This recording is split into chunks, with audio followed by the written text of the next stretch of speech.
é que eu faço? Vou vir aqui no Package Manage Console e vou dar um install package entity framework. Se ninguém conhece aqui ainda, o que é isso aqui? O que é essa área de console aqui? É o NuGet, é o gerenciador de pacote, gerenciador de dependências do .NET, tá? Então, vamos supor que você tem uma biblioteca de terceiro, uma biblioteca que gera PDF. Hoje a gente tem várias bibliotecas de terceiro aí espalhada pela internet. E é um trampo você ter que entrar no site do cara, baixar, colocar na tua aplicação, referenciar e usar. Então o que eles fizeram? Seguiram o mesmo conceito que tem no Linux e em outras tecnologias. Eles criaram um gerenciador de dependência. Esse gerenciador de dependência ele faz o quê? Ele, ele tem um repositório de código dessas bibliotecas que fica em nuvem, né? E pela própria aplicação, através de comandos, você pede para instalar esses códigos na tua aplicação, ele baixa desse servidor, desse repositório e instala na tua aplicação. Tá? Então o Entity Framework está lá também, está lá no NuGet, então eu quero instalar esse cara na minha aplicação. Então eu executo o install package, eu aponto qual que é o projeto, tá? Então ele está baixando o projeto. Tá? Demora um pouquinho que ele baixa, ele está fazendo download, e assim que ele dá o download, ele vai e referencia dentro da sua aplicação. A barrinha que está indicando que está download, já fez download, e beleza, está instalando. Tá? Então a gente vai usar o Entity Framework para fazer a comunicação com o banco de dados.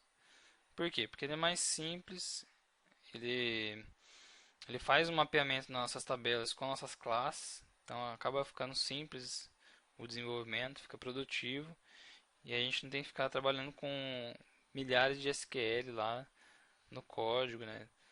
A gente pode trabalhar com o conceito de orientação a objeto direto, já que a gente tá trabalhando com entidades, com classes ao invés de tabelas, né? Enfim, aumenta demais a produtividade. Só que aí tem prós e contras. A gente tem que pesar um pouco o uso dele, porque para grande escala ou para fazer consultas muito complexas fica inviável, ele não atende muito bem. Então a gente tem que às vezes optar pelo Procedure, pelo SQL ainda, mas é questão de identificar. No momento do desenvolvimento você está identificando o que é melhor fazer. Você pode usar o Entity na aplicação, continuar usando o Entity, só que para casos complexos, consultas complexas, é recomendado que você opte por outra solução, um SQL, uma Procedure de repente, entendeu? Mas não precisa abandonar de vez, pode mesclar as duas formas, tá? Bom, adicionei ele lá, tá? Para configurar não precisa, assim, o Entity está instalado, agora eu vou começar a criar a configuração dele, tá? Então eu vou usar o Code First. Tá? O Code First é uma forma de configurar o Entity com o banco via código. Tá? Então se você não tem o banco criado, ainda não existe o banco, você configura via código, ele vai lá e vai criar o banco para você. Então vamos vir aqui, ó, vou criar uma classe nova, vou chamar ela deixa eu pensar. Aqui eu criei uma pastinha data, tá? E eu vou criar uma classe dentro dessa pastinha chamada blog context. E essa blog context vai herdar do DB context, que é a classe do Entity Framework. Tá? Então eu dou um Ctrl ponto aqui, ó, no nome, ele já acha a referência ao namespace e já manda incluir ela aqui. E aí eu começo a configurar. Bom, preciso mapear a minha classe post para o banco aqui. Então eu vou criar uma outra pastinha aqui chamada mapping. E vou criar uma classe chamada postMap, que é o mapeamento dela. Então, e aí eu preciso herdar esse cara de uma classe chamada entity type configuration do tipo post. Tá? passo o tipo que eu vou configurar. Então, eu coloco todas as referências aqui, legal. E eu estou ordenando dela, eu vou aqui no construtor dessa classe e vou começar a configurar. Então eu começo a chamar alguns métodos aqui, ó. ToTable, eu quero falar em qual tabela, como que vai ser o nome da tabela. Eu consigo, aqui dentro dessa configuração eu consigo fazer tudo. Eu consigo falar qual que é o nome, vai ser o nome da tabela, qual que vai ser a chave, ó, que essa tabela vai ter. E qual que é a propriedade da minha classe que representa essa chave, então no caso é o meu ID, tá? Aí eu consigo falar, ó, que a property é a propriedade do meu post, a propriedade chamada, deixa eu só ver aqui, a propriedade permalink do meu post, ela vai ter um tamanho máximo, height mass length de 100 e vai ser variável. Vai ser um valor variável e vai ser obrigatório. Tá? Então, através de um mapeamento que a gente fala de mapeamento fluente, eu consigo mapear esse meu objeto post. Tá? Como é que ele sabe que é a propriedade permalink, propriedade ID? É porque aqui na herança dessa classe eu informei que é a classe post que eu quero usar. Então aqui ele já consegue identificar essas propriedades aqui como sendo esse cara que eu informei. E aí eu consigo, por mapeamento fluente, mapear minha classe. Então estou mapeando aqui, ó. O título eu quero colocar um tamanho 70. Vai ser variável também, é obrigatório. Minha descrição não, meu resumo vai ser 500. Também vai ser a mesma configuração. E meu content aqui, que é o corpo do post, ele vai ser isMaxLength, que é o tamanho máximo, tá? Ele vai ser variável e é opcional. Aqui vai ser opcional, não vai ser obrigatório. Então ele cria certinho, ele cria lá com not null, null, com o tamanho certo, com o tipo certo, enfim. Tudo mapeando aqui. Só que não basta só mapear, só criar um mapeamento. Eu tenho que chegar aqui no meu context, sobrescrever a classe onModelCreating, que é a classe não, o método, que é o método que é executado quando ele vai fazer a criação do banco, e passar para as configurações dele esses mapeamentos. Então eu passo um por um aqui, ó. No caso post map, né? Estou passando o mapeamento do post map para ele. Então quando ele for criar, ele já sabe como é que vai criar esse cara aí. E no construtor dele aqui, na minha classe do blog context, eu vou chamar o construtor pi e vou falar qual que é o nome da conexão, da string de conexão que ele vai usar para conectar no banco. No caso, eu vou usar um nome chamado ms SQL Server, tá? E esse nome, onde que ele vai buscar essa string de conexão? Essa chave, ele vai pegar essa chave e vai buscar onde? Dentro do meu webconfig aqui. String de conexão vai estar dentro do meu webconfig. Deixa eu ver se ele não colocou em lugar nenhum aqui. Não. Então eu vou vir aqui, ó, no meu webconfig. Aqui que é o webconfig. Esse arquivo da minha aplicação, webconfig, é onde eu coloco todas as configurações da aplicação. Então é onde diz aqui qual que é o framework, qual que é o runtime que está usando. Eu coloco alguns parâmetros da aplicação que eu posso estar usando durante o código, alguns parâmetros aqui no arquivo, que eu consigo acessar o arquivo e pegar essas configurações e usar no código. Então, eu consigo colocar configuração de componente terceiro, né? Configuração de cache, tudo aqui. Então, configuração de servidor, aqui, ó, de algumas coisas do servidor, então os módulos que vão ser carregados, então enfim, é um arquivo de configuração da aplicação. E aqui eu vou colocar a connection string com esse nome aí e a connection eu vou colocar aqui, tá? Deixa eu pegar uma connection aqui que eu não tenho. Na verdade, deixa eu lembrar aqui de cabeça. Então eu tenho que colocar integrated security, quer dizer que eu não vou usar usuário e senha, porque eu estou dentro da minha máquina mesmo, então eu vou usar a segurança integrada com Windows. Minha string então vai ser persist. Isso aqui acho que eu não preciso colocar. Vou colocar o catálogo, né? Qual que é o banco, né? Initial catálogo.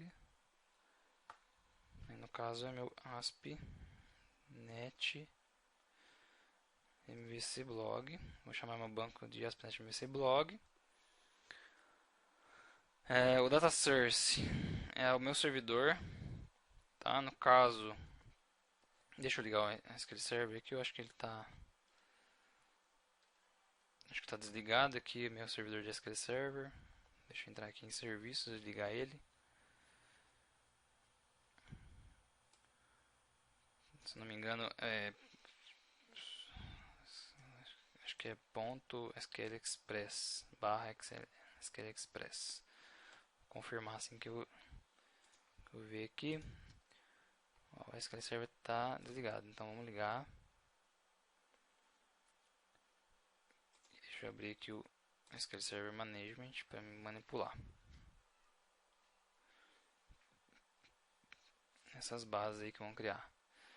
Bom, assim, tem o SQL Server Management, quem usa é legal. Eu não gosto muito do SQL Server Management, eu acho ele muito pesado, muito falho. Eu prefiro um outro cara aqui que chama Navicat, eu não sei se vocês conhecem, mas eu vou abrir ele aqui. Ele é bem mais rápido.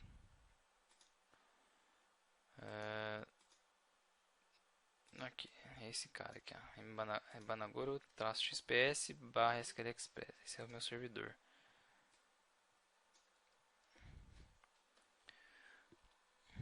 Tá? E aí tem outro parâmetro aqui que é o múltiplo. Preciso usar isso aqui. Active result sets. Esse aqui é o Mars, né? Ele usa para conectar. E o provider name é system.data.sql client.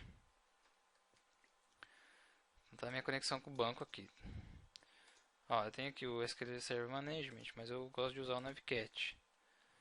E o Navicat, ó, é essa base local. Esse Navicat é o Premium, então ele tem várias bases. Ele consegue conectar no MySQL, no Post, no Oracle, SQLite, enfim. Esse é o banco local que eu tenho do SQL Server. Então eu dou 2 cliques aqui, ó, ele já abriu. Muito rápido, tá? Então tem uma base aqui minha do meu site, tá? Vou fechar aqui, vou deixar aqui de lado. Beleza, então eu tenho configurado minha string de conexão aqui. Então quando eu instanciar essa classe, ele vai conectar nesse banco, ele vai nesse cara aqui, procurar no meu arquivo de webconfig e vai conectar nesse cara aí. Tá?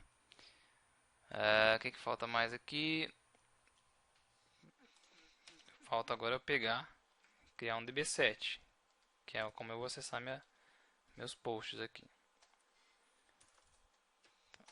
Então vou criar uma propriedade chamada posts do tipo DB7 posts.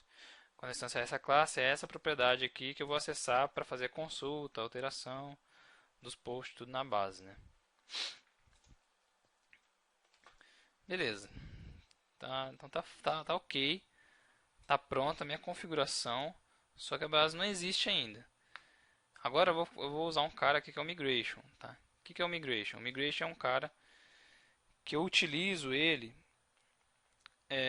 para controlar a evolução do meu banco de dados, tanto a criação quanto a adição de novas tabelas, novas colunas, enfim. Ele se baseia muito na estrutura que eu montei ali de mapeada, tá? Como é que eu uso o Migration? Tem que vir aqui. Um detalhe muito importante é que no caso aqui o meu DB Context ele está dentro do meu projeto, tá? Ele está dentro desse projeto aqui do MVC. Se o teu DB Context estiver em outro projeto, estiver num projeto, por exemplo, numa outra camada, quando você for executar os comandos aqui, você tem que colocar você tem que apontar para essa camada aí que é onde está o seu DB context, tá? Então, no caso eu tenho uma camada só, tenho uma só só a camada web aqui. Então tá apontando para ela, mas se o teu entity, seu context estiver numa camada aqui chamada ASP.NET-MVC-blog.data, sei lá, né, ou .repositório, não sei, aponta para ela e executa esse comando aqui. E um detalhe muito importante também, que a string de conexão ela tem que estar dentro desse cara aí também. Então no caso, ó, a string de conexão minha está aqui. É a string de conexão de local minha de desenvolvimento. Mas ela precisa estar também no webconfig ou no appconfig do teu projeto que está o Entity Framework também. Porque na hora que ele for executar, ele vai consultar essa string de conexão no projeto que ele está executando. Tá? Então isso é bem importante. Então eu vou habilitar o Migration. Como é que eu faço? Enable, executo o comando aqui no Package Manage Console. Eu vou lá em Tools, New Get Package Manager Console e aqui, ó, Package Manager Console. E eu digito Enable Migration. Enable Migration ou Migrations, deixa eu ver. Migrations. Dá um Enter. Aí o que ele vai fazer? Ele vai criar uma pasta aqui no meu site chamada Migrations, onde ele cria um arquivo de configuração do Migration, apontando para esse context que eu tenho. Tá? Ele tem um método aqui que ele executa quando ele faz a criação do banco. Esse método serve para você popular umas tabelas inicialmente, se quiser, enfim. Tá? Só se quiser. No caso a gente não vai popular nada não, vamos deixar aqui mesmo. Tá? A gente pode até popular, para fazer um teste, né? Ver se nosso post tá funcionando bonitinho. Mas vamos deixar assim. Vamos deixar quieto. Vamos fazer na mão depois. Aí ele tem uma propriedade aqui chamada Automatic Migration Enable. Depois a gente mexe aqui. Tá? Mas ele criou essa configuração do Migration. E agora a gente quer criar o banco de dados. Como é que a gente faz? Vem aqui, executa o comando de Migration. A gente está adicionando uma migração. E eu vou colocar um nome para essa migração. Vou colocar aqui, initial. Vou chamar de inicial. Tá, migração inicial. Vou dar um Enter. Tá. E o que ele vai fazer? Ele vai ler essa configuração que eu fiz. Tá? Ele leu esse mapeamento que eu fiz, ó, tudo que eu fiz aqui, map, tudo aqui. E criou um arquivo de migração, que é esse cara aqui, ó, dentro da pastinha migration, tá vendo? Ele criou um arquivo chamado initial, que tem dois métodos, o up e o down. O up ele executa quando ele vai migrar, quando ele vai fazer a migração. Então nessa migração, o que ele vai fazer? Nessa migração que eu configurei? Ele vai criar a tabela posts. Ó, e com tudo do jeito que eu mapeei lá, ó. String, não, obrigatório, tamanho 100, blá blá blá blá blá. Tá? Nesse ponto você pode customizar isso aqui também. Você pode botar o dedo aqui e falar assim, eu quero criar a tabela. Olha, vai ter uma primary key do ID, eu posso colocar outra coisa aqui, ó. Eu posso colocar uma index, por exemplo. Colocar um índice aqui por título. Tá? Ou por permalink. Eu vou colocar um índice por permalink, tá? Você pode mexer aqui, alterar alguma coisa ou outra, pode mexer. Então, quando ele for fazer migração, ele vai executar o up. O up vai fazer o quê? Vai criar a tabela post. Se você precisar reverter essa migração, ou seja, deu algum problema, alguma zica, eu quero reverter, eu quero fazer um rollback dessa migração que eu fiz. O que ele vai fazer? Ele vai identificar as migrações que existem e vai fazer o rollback. Ele vai executar qual método? O down, que é o inverso do up, né? Então no up ele cria e o down ele descria, vamos dizer, né? Ele faz o rollback, ele volta atrás, ele faz o drop daquela tabela. Então a migração, por que é bom usar a migração? Porque à medida que a gente vai evoluindo no banco de dados, vai criando novas coisas, a gente vai gerando novas migrações e ele vai mantendo um histórico de migrações aqui, ó. Tá? E esse histórico é muito bom porque ele vai, se você precisar fazer um rollback para um específico, vamos supor que você tem 10 migrações aqui, e essas migrações é na ordem, é da data, tá? Se você reparar bem aqui, está na data, ó, 2014, o nome do arquivo aqui, né? 2014, do 11, 19 e um timestamp aqui. Então, se você falar, eu quero migrar o cara aqui para a quinta migração, ele vai executar, não vai executar direto a quinta migração, ele vai executar de trás para frente, vai executar os migrations anteriores até chegar no seu. Então, ele faz um rollback progressivo, né? E é isso, ó. Então, assim, ele criou a migração, só que eu não executei ela ainda no banco. Como é que eu faço para executar? Eu venho aqui, update database. Tá? Se você passar no update database, tem alguns parâmetros que você pode passar aqui. E entre os parâmetros é o script. Você pode colocar um traço script aqui. Tá? Se eu fizer o update database traço script, ele vai cuspir aqui para mim, ó, o script SQL que ele gerou. Deixa eu dar uma olhadinha aqui se ele... Não, ele não criou. Ele não criou no banco de dados direto. Ó. Ele só gerou o script para mim. Bom, por que esse cara aqui é legal você ter? Isso aqui já estou falando num cenário de DBA, né, possivelmente. Um cenário que você tem DBAs na empresa, de repente, e precisa do script. Então, de vez em você executar diretamente essa migração no banco de dados, você gera o script, pega esse script e passa para os seus DBAs lá. Tá? E você pode salvar ele, ele está aqui. Ó, né? Eu posso pegar ele e salvar ele aqui na pastinha também e manter o histórico. Tá? Mas no caso eu não vou fazer isso. Mas é uma opção. Tá? Então eu vou fazer o que? Eu vou fazer o update migration sem o barra script, traço script. Update database direto. Olha lá, executou. Executou a migração. Vamos ver aqui. Ó, criou lá o banco. Criou a tabela. Posts. Com os campos corretos lá. Opa. Se eu clicar na tabela, eu posso dar um design table aqui e ver que a tabela tem os campos corretamente. Tem o índice. Os índices o índice padrão que é o ID, né? Opa, travadinho aqui. Ó, e o permalink, ó. Tá vendo? Que eu defini lá no momento da migração. E essa tabela Migration History é onde ele controla essas migrações aí, tá?